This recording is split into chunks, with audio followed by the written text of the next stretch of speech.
Oke, halo semuanya, selamat datang.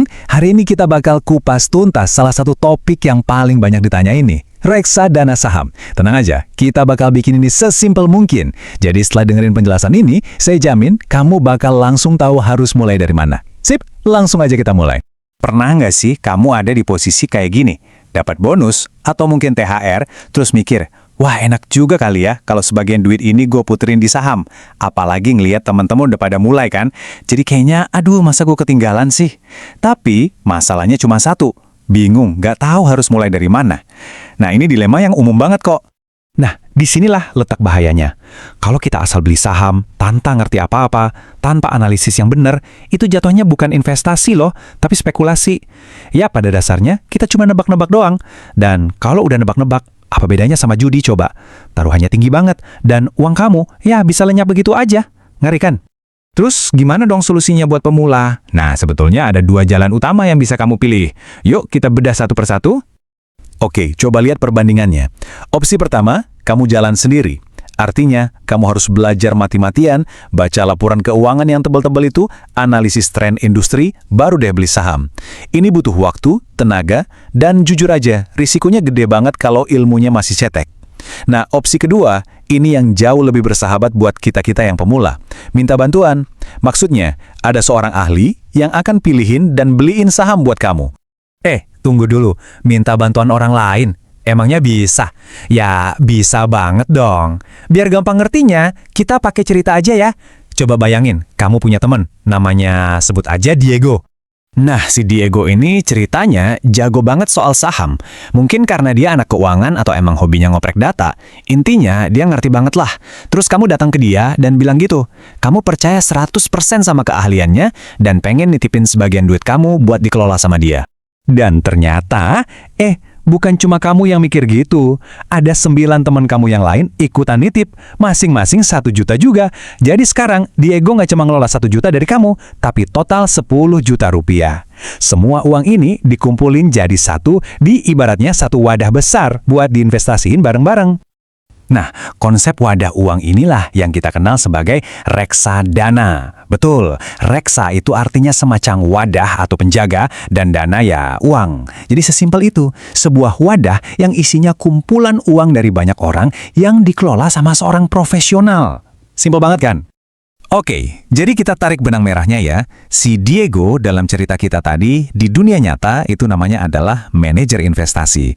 Terus total dana 10 juta yang dia kelola itu istilah kerennya AUM atau Asset Under Management. Gampangnya total dana kelolaan. Nah, untuk jasanya milih-milih saham itu kan dia minta bayaran 3% tuh.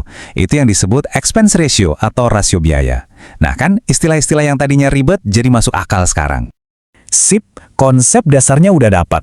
Tapi mungkin kamu masih penasaran, terus apa bedanya sama beli saham sendiri? Maksudnya kalau kita investasi di reksadana, apa sih yang sebenarnya kita punya? Ini dia nih perbedaan utamanya. Kalau kamu beli saham langsung, kamu bisa dengan bangga bilang, gue punya 300 lembar saham BCA nih. Kamu itu pemilik langsung.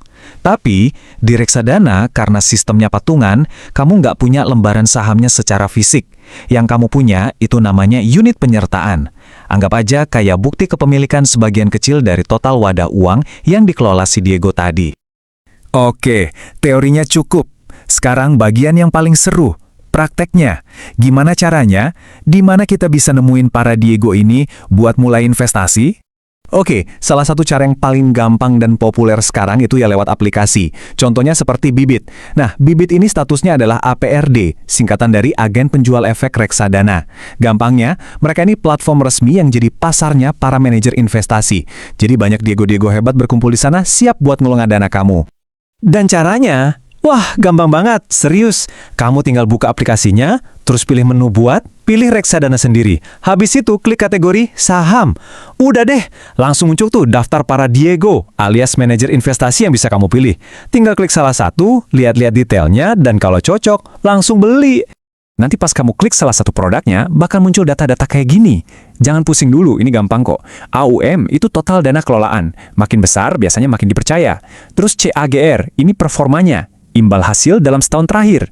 Nah, drawdown itu nunjukin risikonya, seberapa dalam penurunannya pernah terjadi. Dan terakhir, expense ratio, yaitu tadi, biaya jasa buat si Diegonya. Dan ini dia hasilnya. Lihat angka ini, plus 20,82%. Ini performa beneran dalam setahun dari salah satu reksadana. Pertumbuhan di atas 20% dalam setahun, gila kan? Keren banget. Biar lebih kebayang, kita jadiin rupiah aja ya. Angka tadi itu artinya, kalau setahun lalu kamu investasi 1 juta, hari ini uang kamu udah jadi sekitar 1,2 juta. Dapat untung 200 ribu rupiah, tanpa perlu pusing mikirin analisis, tanpa begadang baca laporan keuangan, kamu cuma perlu bayar biaya jasa yang kecil banget ke manajer investasinya. Enak kan? Nah, ini bagian yang saya suka. Semuanya transparan. Kamu bisa intip loh, uang kamu itu dibeliin saham apa aja. Biasanya ada di bagian top holdings atau alokasi aset. Di situ, kamu bisa lihat daftar 10 saham terbesar yang dibeli sama manajer investasinya. Misalnya, ada Bank BJA, Telkom, Kalbe Farma, dan lain-lain. Jadi jelas banget uang kamu itu kerja di perusahaan mana aja.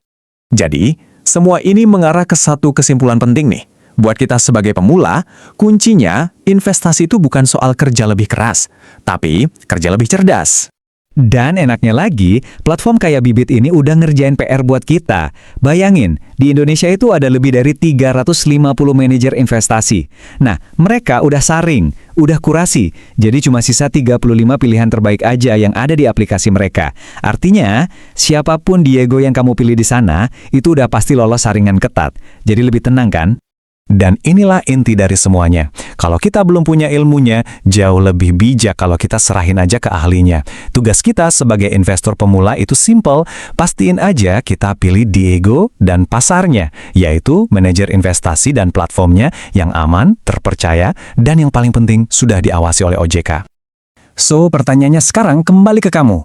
Daripada uang bonusnya cuma lewat doang, atau malah habis buat coba-coba yang resikonya tinggi, kenapa nggak dibiarin tumbuh aja bareng para ahlinya? Coba deh pikirin lagi. Sampai ketemu di pembahasan selanjutnya.